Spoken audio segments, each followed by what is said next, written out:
నేను ఏమంటున్నాను సార్ ఇంకా ఇప్పుడు మీరు ఒక రాజకీయ విశ్లేషకులుగా ఇంకా చంద్రబాబు నాయుడు తెలంగాణకు అన్యాయం చేస్తుండా?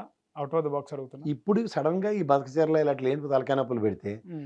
మొదటి దానికే దిక్కు లేనప్పుడు ఇన్నిటి విషయాల్లో ఎందుకు ఫ్రంట్ ఎండింగ్ ఎళ్తుందన్నదే ప్రశ్న కింద ఉంటది. ఓకే. సో, తెలంగాణకు అన్యాయం చేస్తున్నారా? ఈ విషయం పక్క పెట్టేస్తే బనకచర్ల కాకుండా ఇంకా తెలంగాణ పైన ఆధిపత్యం కోసం చూస్తున్నాడంటారా? ఏముందని ఆధిపత్యం? హ్మ్. ఎవడు మిగిలాడు ఇంక అందులో? హ్మ్. అరవింద్ కుమార్ గౌడ్ తప్ప నాకు ఇంకెవడు పనికొచ్చినోడు కనపట్లేదు అందులో. తెలుగుదేశం పార్టీ క్యాడర్ ఉన్నా దాని కదలిక లేవు కదా సార్. అరవింద్ కుమార్ గౌడ్ అనే పాత యోధుడు తప్ప, మహా అయితే రావుల చంద్రశేఖర్ రెడ్డి గారు మొన్నటిదాకా ఉన్నారు. ఆయన ఉంటే కొంచెం ఏదో ఒక సౌమ్యుడు, మంచి మనిషి అని. ఇప్పుడు ఆయన కూడా లేడు. ఎవరున్నారు సార్ ఆ పార్టీలో? ఎవరు లేరు సార్ మరి పార్టీలో. లేనప్పుడు దేనికి అలవాటు పడిపోతున్నారు? హ్మ్. ఎందుకు మళ్ళీ బీఆర్ఎస్ వాళ్ళు ఊరికే ప్రతిసారి చంద్రబాబు నాయుడిని టార్గెట్ అవును. చేస్తున్నారు? నెక్స్ట్ పక్క రాష్ట్ర ముఖ్యమంత్రి ఆయనే కదా! హ్మ్. ఇప్పుడు కొట్లాడవలసింది ఏముంది ఇక్కడ ఉన్న తెలంగాణలో గతంలో కాంగ్రెస్‌తోనా? జగన్మోహన్ రెడ్డి విషయంలో ఇలా లేరు కదా సార్ వాళ్ళు. అదే చెప్తున్నాను. అప్పుడు హ్మ్. సుహృద్భావ వాతావరణం నెలకొంది. హ్మ్. అబ్బాయి బాబాయ్. ఆ తేడా ఉంది కదా! హ్మ్. ఇతను ఒక సామరస్యంగా కాళేశ్వరం ప్రాజెక్ట్‌కి ఆటికి జగన్మోహన్ రెడ్డి ఏమి అడలే కదా! హుహు. అడిగితే ఓట్లు దండుకునే ప్రయత్నమా? చంద్రబాబును పూచిక చూపించి తెలంగాణ సెంటిమెంట్‌ని మళ్ళీ రగిల్చే ఎక్కడ? ప్రయత్నమా తెలంగాణలో? అంత సెంటిమెంట్ రగిలిచేస్తే మొత్తం తెలంగాణలో గెలిచే ఉందరు కదా! ఈసారి ఇది గ్రేటర్ హైదరాబాద్‌కే మళ్ళొచ్చే పరిమితం. ఎన్నికల్లో. ఇప్పుడు ఎప్పుడైతే మీకు అదే చెప్తున్నాను. తెలంగాణలో బీఆర్ఎస్ పార్టీకి రెండోసారి అడ్వాంటేజ్ ఎలా వచ్చింది? హ్మ్. తెలుగుదేశం పార్టీ బూచిగా. కాంగ్రెస్‌తో ర్యాలీ అయినప్పుడు. హ్మ్. ఇప్పుడు ర్యాలీ అవ్వకపోయినా రేవంత్ రెడ్డి గారు అనే నెపాన్ని పెట్టుకొని ఆళ్ళకి పని సులువు అవుతుంది కదా! ఓకే. ఇక్కడ మీరొక విషయం చెప్పాలి సార్. ఆంధ్రప్రదేశ్, ఉమ్మడి ఆంధ్రప్రదేశ్ నుంచి ఇప్పటి వరకు గూడా 4 సార్లు ముఖ్యమంత్రిగా చేసిన ఏకైక వ్యక్తి చంద్రబాబు చంద్రబాబేనా? నాయుడు గారు. అదొక రికార్డ్. కానీ కేసీఆర్ గారికి అరుదైన రికార్డు హాట్రిక్. ఎవరు గూడా 3 సార్లు లైన్‌గా ముఖ్యమంత్రి అవ్వలేదు కదా సార్. తెలుగు రాష్ట్రాల హిస్టరీలో ఉమ్మడి రాష్ట్రం నుంచి. కానీ మూడోసారి హాట్రిక్ మిస్ చేసింది ఘనత, క్రెడిట్ మొత్తం రేవంత్ రెడ్డిదంటారు. ఖచ్చితంగా. హ్మ్.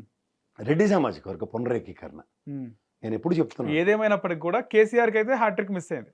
ఖచ్చితంగా మిస్ అయింది. ఒకవేళ ఆయనకు హ్యాట్రిక్ కొట్టుంటే అదొక హిస్టరీ. హిస్టరీ ఉందను. హ్మ్. కొత్తగా ఏర్పడిన రాష్ట్రాల్లో అంటే హిస్టరీ ఏం లేదండి. కొత్తగైనా, పాతగైనా కూడా హ్యాట్రికే కదా సార్. హ్యాట్రిక్ ముఖ్యమంత్రిగా ఉండుందురు. కానీ రేవంత్ రెడ్డి కాంగ్రెస్ పార్టీని ఈ స్థాయికి తీసుకురావడంలో మాత్రం ఆయన కృషి వెలకట్లేదు. హ్మ్. కాడు వదిలేసిన పార్టీ. ఒక బట్టి విక్రమార్క గారు తప్ప బిగ్గెస్ట్ ఛాలెంజ్ ఏంటంటే సార్.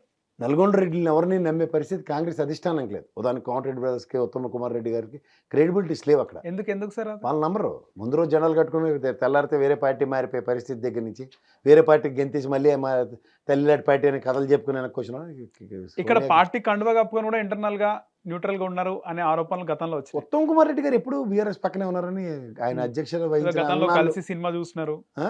మహేష్ బాబు సినిమా చూసినారు. కేటీఆర్, ఉత్తమ్ కుమార్ రెడ్డి కలిసి అని చెప్పి. సినిమా ఏంటి? కాంగ్రెస్ పార్టీకి సినిమా చూపించిన గొప్ప ఘనకీర్తి ఉత్తమ్ కుమార్ రెడ్డి గారికి ఉంది. హ్మ్. సో అంచేత ఆ క్రెడిబిలిటీలో సోనియమ్మ ఇలా ఎప్పుడూ కన్సిడర్ చేయలేదు. హ్మ్. అక్కడ రేవంత్ రెడ్డి గారు అనే వ్యక్తి ఒక వైటల్ రోల్ ప్లే చేసి హ్మ్. మహబూబ్నగర్, ఖమ్మం, నల్గొండ, వరంగల్ జిల్లాలో ఉన్న రెడ్డిలందరినీ ఏకతాటి మీద తీసుకురావడానికి ఒక బృహత్తర కృషి చేసాడు అతను. పెద్దలు జానారెడ్డి గారి ఆధ్వర్యంలో ఆయన గైడ్లైన్స్లో వీళ్ళందరినీ కట్టడి చేసి కట్టడంటే నేను ఈసారి మన అధికారం అన్న దగ్గర పెద్దలు దామోదర్ రెడ్డి గారు ఇలాంటి వాళ్ళందరూ కూడా మంచి సంధానపరుచుకున్నారు, సమన్వయపరుచుకున్నారు. రైట్. దాని పర్యవసానం దక్షిణ తెలంగాణలో అంత పట్టులేని బీఆర్ఎస్ పార్టీని నిలువరించడానికి అడ్వాంటేజ్ వచ్చింది. రైట్. కానీ ఇక్కడ దక్షిణ తెలంగాణలో అంతా బీఆర్ఎస్ పార్టీకి పారాచూట్ నాయకులే. తెలుగుదేశం నుంచి కాంగ్రెస్ నుంచి గెంతుకొచ్చిన వాళ్ళే. సో అలాంటప్పుడు క్యాడర్ అంతా కాంగ్రెస్ పట్ల ర్యాలీ అవుతున్న క్యాడర్ దిక్కులేక బీఆర్ఎస్కి వెళ్ళింది తప్ప ఇప్పుడు కాంగ్రెస్ మళ్ళీ పునరుత్థానం తెచ్చుకున్నప్పుడు క్యాడర్ మళ్ళీ వాళ్ళకి రావడానికి అడ్వాంటేజ్ ఉంటుంది. రైట్. అంచేత బీఆర్ఎస్కి ఆ వాక్యూమ్ ఎప్పుడైనా సరే దక్షిణ తెలంగాణలో నింపుకోవాల్సిన బాధ్యత వీళ్ళ మీదే ఉంటుంది. మీరు ఒకసారి గమనిస్తే ఇక్కడ కేటీఆర్‌కి హరీష్ రావు ఉండు, కేసీఆర్ ఉండు. కానీ రేవంత్ రెడ్డికి ఎవరు లేరు సపోర్ట్. ఆయన కాంగ్రెస్ పార్టీలోకి వచ్చి 7 అన్నదమ్ములు ఉన్నారు. ఒక అన్నదమ్ముడు ఎవరో చనిపోయాడు. అన్నదమ్ములు ఉన్నప్పటికీ కూడా ఆ. సార్ కాంగ్రెస్ పార్టీలో రాజకీయంగా ఆయన కాంగ్రెస్ పార్టీలోకి వచ్చినప్పుడు ఆయనకు పీసీసీ అధ్యక్ష పదవి ఇవ్వడానికి కూడా చాలా మంది అడ్డుపడ్డారు. హ్మ్. పీసీసీ పదవి ఇచ్చినాక కూడా కోమటిరెడ్డి, ఉత్తమ్ కుమార్ రెడ్డి లాంటి వాళ్ళు డబ్బులు ఇచ్చి తెచ్చుకున్నారన్నారు. ఆయన పీసీసీ అధ్యక్షుడు అయిన తర్వాత కూడా పాదయాత్ర చేసేటప్పుడు బట్టి విక్రమార్క కూడా ఆయనకు అపోజిట్ గా పాదయాత్ర చేసినాడు. అపోజిట్‌గా ఏం కాదు.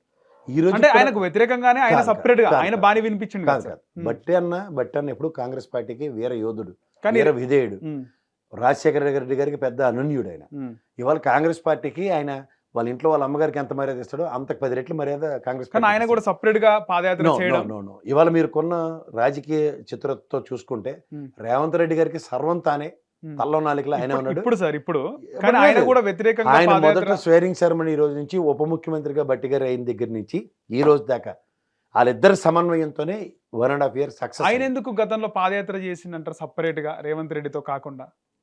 సార్ ఒకటి ఇప్పుడు పాలమూరు రంగారెడ్డి జిల్లాలు, తర్వాత ఆయన సిఎల్పి నాయకుడుగా ఉండు. సిఎల్పి నాయకుడు. నెక్స్ట్ ఏంటంటే కాంగ్రెస్ పునర్వైభవానికి ఒక్కొక్కడు ఒక్కొక్క విధంగా కృషి అదే చేశారు. Sir ఇన్నున్నాయి sir. ఇన్నున్నప్పటికి కూడా తెలంగాణలో ఎన్నికలు జరిగినప్పుడు ఏదైతే ఆయన శిష్యుడు చంద్రబాబు గురువు అంటారు రేవంత్ రెడ్డికి, ఆయన గురువు అనుకున్నా కూడా ఆయన జైల్లో ఉండు సార్. ఆంధ్రప్రదేశ్లో జైల్లో ఉండు. ఆయనకు కాంగ్రెస్ పార్టీలో ఒక గాడ్ ఫాదర్ లేరు. అయినప్పటికీ కూడా ఆయన పోరాటం కానీ, ఆయన ప్రచారం కానీ, ఆయన గెలిచిన తీరు, ముఖ్యమంత్రి అయిన తీరుని ఏ విధంగా చూస్తారు మీరు? రాజకీయంలో ఎవరైనా ఆస్పిరెంట్స్ ఉంటే, అంటే నేను రాజకీయంగా ఎదగాలి, రాజకీయంగా నా అంతటా నేను నా లెథాలజీని ప్రూవ్ చేసుకోవాలి, ఒక ముఖ్యమంత్రి అన్నది ఎవరికైనా అంబిషన్ ఉంటుంది. దాన్ని ఎవరైనా సాధించాలి అంటే ఒక కేస్ స్టడీ రేవంత్ రెడ్డి. నేను ముఖ్యంగా చెప్తున్నా, ఒక పొలిటికల్ ఏరాలో గాడ్ ఫాదర్ లేకుండా సర్వైవ్ అవ్వడం రేరెస్ట్, జరగని పని. రైట్. అలాంటిది ఆ రాజకీయ ఆచ్ఛేదన లేకుండా నేను ఇద్దరు వ్యక్తులను చూశాను నాకు ఉన్న రీసెంట్ పాస్ట్లో నేను చూస్తున్న రాజకీయాల్లో. ఒకళ్ళు రేవంత్ రెడ్డి గారు, ఆయనకైతే అసలు ఎవరు నవ్వుతున్న భవిష్యత్తు. అతనిలాగా ఒక జస్ట్ సర్పంచ్ స్థాయి దగ్గర నుంచి, సర్పంచే కదా ఆయన ప్రస్థానం, ఎమ్మెల్సీ, ఎంపీటీసీ, తర్వాత ఎమ్మెల్సీ, తర్వాత ఆయన ఎమ్మెల్యేగా ఎదిగిన విధానం, క్యాబినెట్లో ఏ రోజు కూడా లేకుండా డైరెక్ట్గా ఒక పార్టీ వర్కింగ్ ప్రెసిడెంట్గా ఉంటూ మళ్ళీ ఆ పార్టీకి రాజీనామా చేసి వర్కింగ్ ప్రెసిడెంట్ అండ్ ఇమీడియట్గా పార్టీ అధ్యక్షుడు, ఒక జాతీయ పార్టీకి ఒక స్టేట్కి అవ్వడం, అండ్ స్పాన్ ఆఫ్ నో టైంలో ఆయన అధ్యక్షుడిగా ఉన్న ఉపయోగం ఓడిపోతూ కూడా ఏమీ కాకుండా ఆయన ముఖ్యమంత్రి స్థానం అధిరోహించడం, అది అసలు ఆయన రాజకీయ చతురతకే చంద్రబాబు నాయుడుగా ఒక పెద్ద పాఠం. అంతే కదా సార్. ఇప్పుడు చంద్రబాబు నాయుడు అనే వ్యక్తి కూడా రెడీగా ఉంది ఆయన ఈ ప్రాస్పెక్ట్లో ఎదగలేడు. ఆయన ఎదిగిన విధానం, ఆయన పార్టీ కాంగ్రెస్ నుంచి తెలుగుదేశంలో జాయిన్ అయ్యి వాళ్ళ మామగారి నిస్సహాయతని ఆయనకి సహాయతగా మలుచుకొని ఆయన ఒక క్యాడర్ని డెవలప్ చేసుకుంటూ ఆయన సస్టైన్ అయ్యేది తప్ప, రేవంత్ రెడ్డి గారి లాగా ప్రతి అవరోధాన్ని తనకి అనుగుణంగా మలుచుకుని ఆ స్థాయికి ఎదగడం is a big case study. Right. రెండో అతను జగన్మోహన్ రెడ్డి. తండ్రి ఆచ్ఛేదన అంత ఉండి కాంగ్రెస్లో మా అయితే మా మర్రి శశిధర్ రెడ్డి గారు అబ్బాయిలు అయితే, కోట్ల విజయభాస్కర్ రెడ్డి అబ్బాయి, సూర్యప్రకాష్ రెడ్డి, చాలా మంది ముఖ్యమంత్రులు అబ్బాయిలు ఉన్నారు. టీజీఆర్ కొడుకుల్లాగా మిగిలిపోకుండా తనకంటూ తను ఒక పొలిటికల్ ఆరాని క్రియేట్ చేసుకున్న వ్యక్తి ఎవడంటే జగన్మోహన్ రెడ్డి. అంచేత వీళ్ళిద్దరిని ఎవరైనా దయించి కంపేర్ చేస్తే మాత్రం రాజకీయ అనుభవాలు నిజంగా గణించాలంటే వీళ్ళని ఆద్యంతం ఏకలవ్య శిష్యుల్లో ఉండవలసింది.